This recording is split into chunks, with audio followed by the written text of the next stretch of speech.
老师，我说句话，那嗯个我母亲前一阵儿就是80多了，完了那个一个摔了，把那个大胯那个就股骨头上面一个摔裂缝了。后来用艾灸给她做了1周左右，她就能下地了。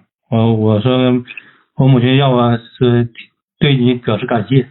啊，不用客气，还是要多注意，知道吧？老人的这一摔都叫做最后一摔，知道吧？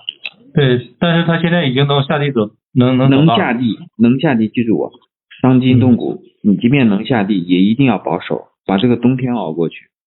嗯，听我的哈。好，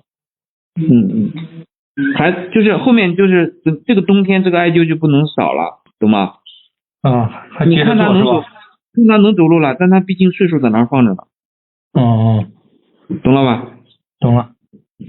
他内在的内耗不停的，就因为那个伤他不可能就是尤其你要如果这么大岁数伤完之后，他复原会非常非常缓慢，他内在的那个伤没有好，然后你以为能走路了，以为都 OK 了，然后你不去那什么，后面这个就慢慢那个问题就留下来了。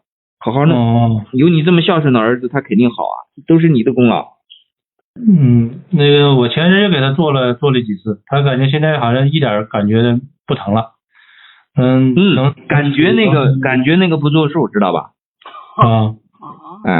他裂了就是裂了，这个你绝对的，最起码到3个月，而且是后面下个月7号立冬，马上就开始这个最严寒的冬天，骨头这个东西到冬天愈合最慢。那还需要注意是吧？对。这个岁数本身它就长得慢，知道吧？对。恢复慢，千万不能大意哈，你就包括你们老了一样的。行，感谢老师。不客气。